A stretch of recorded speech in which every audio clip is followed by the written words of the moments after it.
mambo yamechemka tena. William Ruto ameamua zile barabara zote za kuelekea upande wa Statehouse zimewekwa nyaya za stima ili Gen Zs wasijaribu ku-access.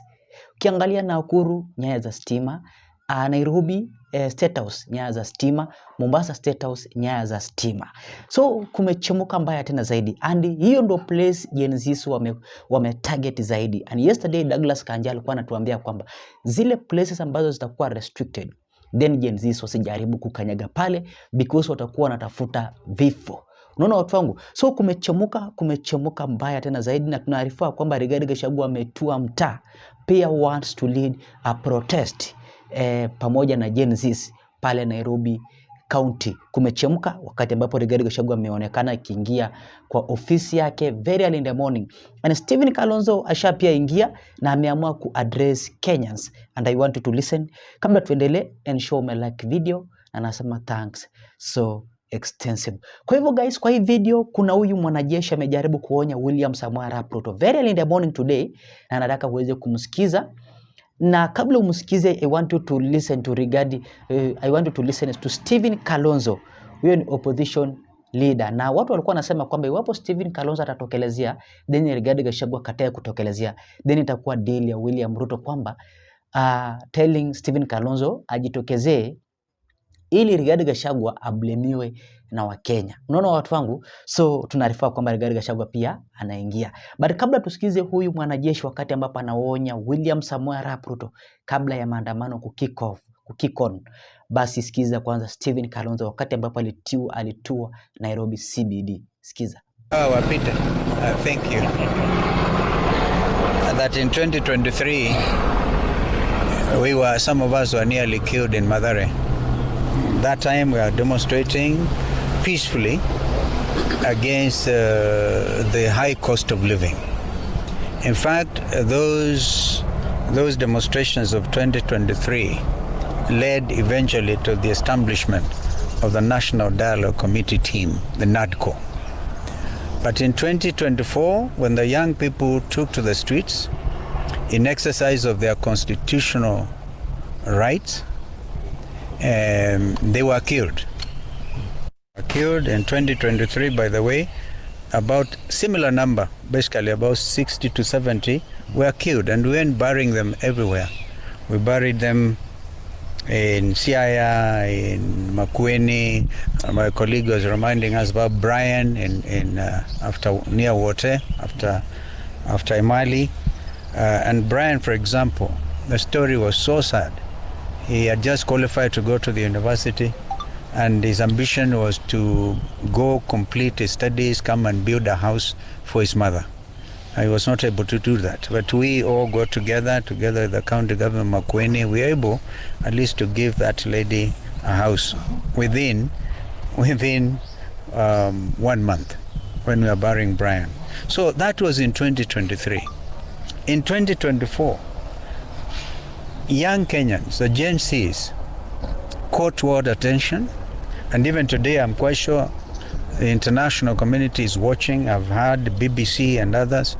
The lead item is about a remembrance of the very brilliant and bold young Kenyans who came to the streets to, again, in furtherance partly to the issue of high cost of living, but they were now saying this was now being strongly enshrined through the infamous finance bill of 2024. So they came out armed only with bottles of water, their national flags, and their telephones, and they did what actually became a very heroic action. So today we want to remember them. I remember, for example, Eric Kyalo was shot on the head by a sniper's bullet, and remember young Kennedy Odhiambo in very innocently in Rongai, and we had the testimony of his mother when we went for the memorial service at All Saints Cathedral. Young people. And then after that, the culture of abductions followed. They didn't stop at killing the young Kenyans, but they followed this now with high-handedness, the Sumbarus, the famous Sumbarus. I remember, by the way, in 2023, I was myself put under house arrest. I was not allowed to come out because previous week we went all the way to Wote and other places. We were all over. So brutality has been the order of the day of this Kenya Kwanza administration. Now, today, we just want to remember these young people. Yesterday, when we were launching the People's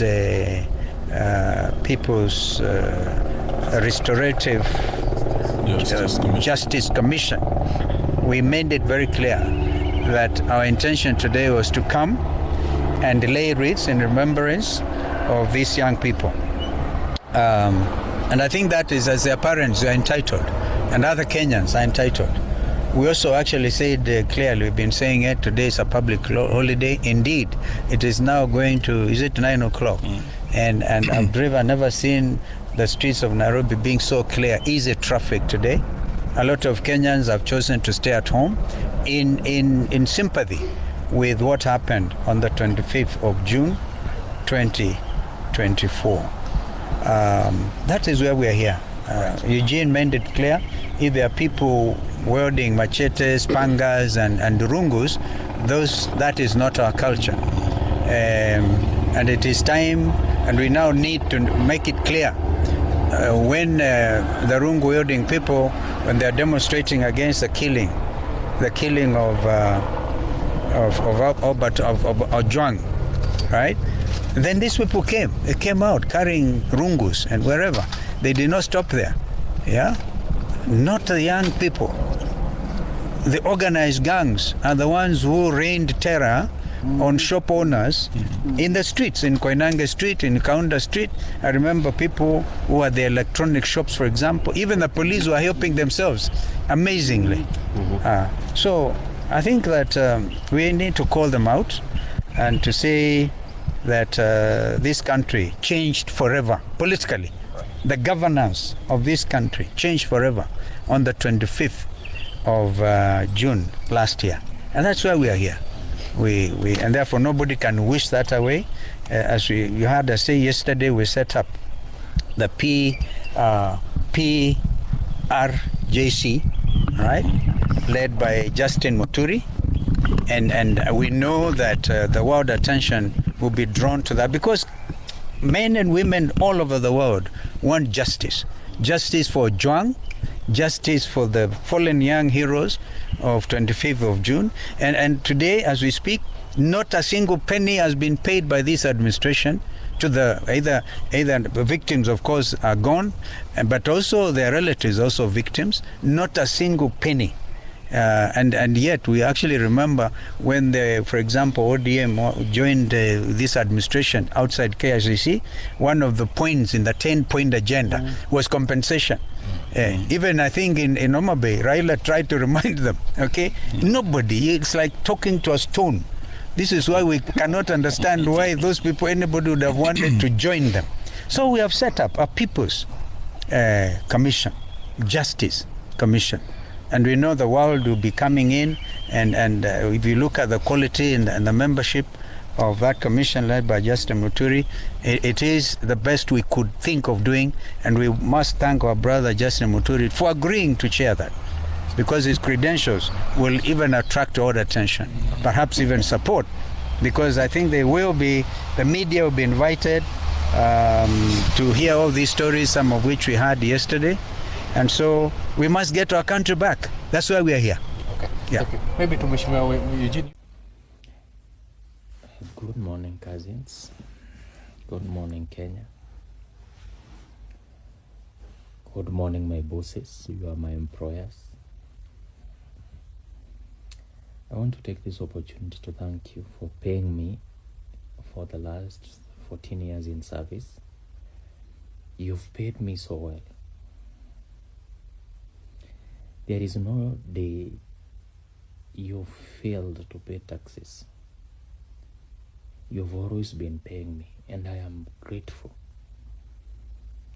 I've never said thank you, but this morning I want to take those special moments and a salute for you for paying me throughout. Thank you for your terms of service.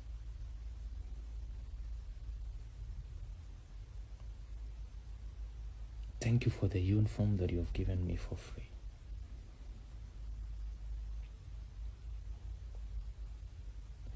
Thank you for the good moments we have shared, because I believe there are some good moments. Thank you. Even accommodating my children in your schools that you have established yourselves, private schools. And those government schools, you have built them with your taxpayers' money, with your money. I'm grateful. What else can I say to you this morning? Thank you even for accommodating me in your churches where we worship together. I feel this morning I have a lot of things to thank you for. Thank you even for feeding me in your hotels. Thank you for calling me even with your means of transport, because one day or the other you have transported me from one place to another. Thank you for the good mobility you've given me. Thank you so much for being so kind to me by employing me as your servant. Thank you so much for teaching me and reminding me of values of humanity and kindness. Thank you for very many times you have called me Afande, but today I want you to call me Kimadi. Don't call me Afande again.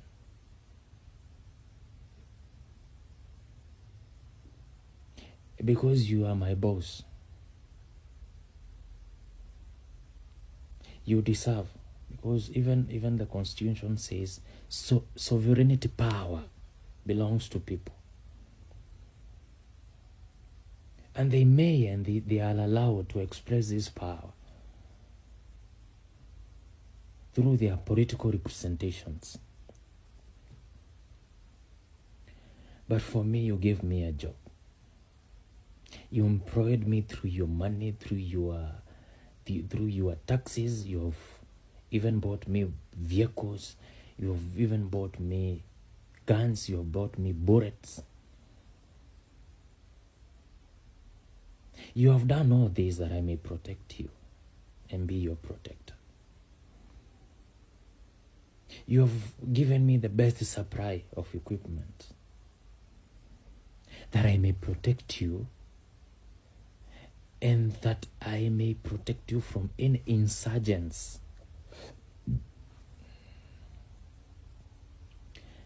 That every investment of you, I may protect it with all my heart. Your animals, that I may protect them. But I want to say this morning, I am very sorry. Because you have been so kind to me, and I have not been kind to you. I have not executed my mandate as per your terms of service and the contract that we signed between me and you. A contract that I will serve every Kenyan without any ill will. That I will serve every Kenyan with a lot of kindness and equality. This morning, again, I come to my employers. And I want to ask for forgiveness. And I want to ask that let there be a reconciliation between me and you. I'm not even beyond redemption. The blood of Jesus still washes away my sins.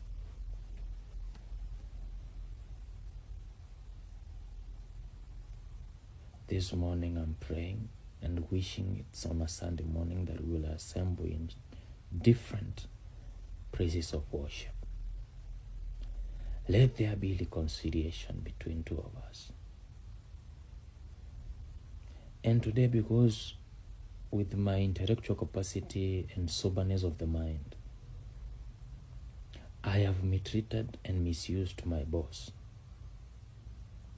Today, it's not my boss to ask me for any forgiveness. It is me, the employer, the servant of the people, to ask for forgiveness. Forgive my ignorance and my stupidity and foolishness for so long. Forgive me for taking part and being part and parcel of institutions that brings mistreatment to you. So this morning I just wish one thing. I don't know when my time comes to an end, but I believe one thing. A man that dies on his knees does not deserve any heroic reception.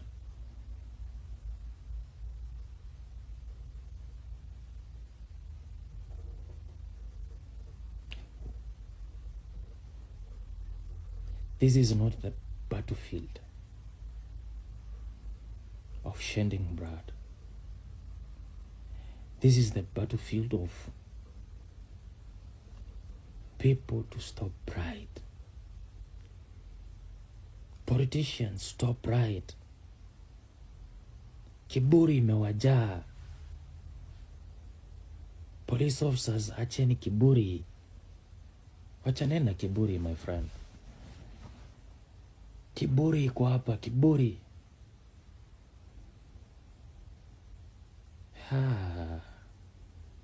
So painful. By over 80 years we will not be in this world. By over 70 years we will not be here. We will all be gone. That is the reality. Both the poor and the rich and politicians and every class you belong to, one day death will catch up with you. What is this pride of life? That you will go anywhere and feel like taking another person's life. You, member of parliament, you are now learning everywhere. Like a donkey on hit. Using taxpayers' money, your boss's money. Engaging in every form of corruption, embezzlement of public funds. Tuache kiburi, my friend. Tuache kiburi. I have seen ministers who, within 2 years of being employed, they have increased more than 200 million. Hey, my friend. Tuache kiburi, tuache wizi. No matter wimbo iliimbo ikaambua washenzi sisi.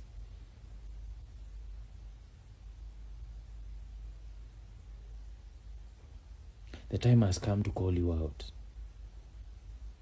I am the voice, and the voice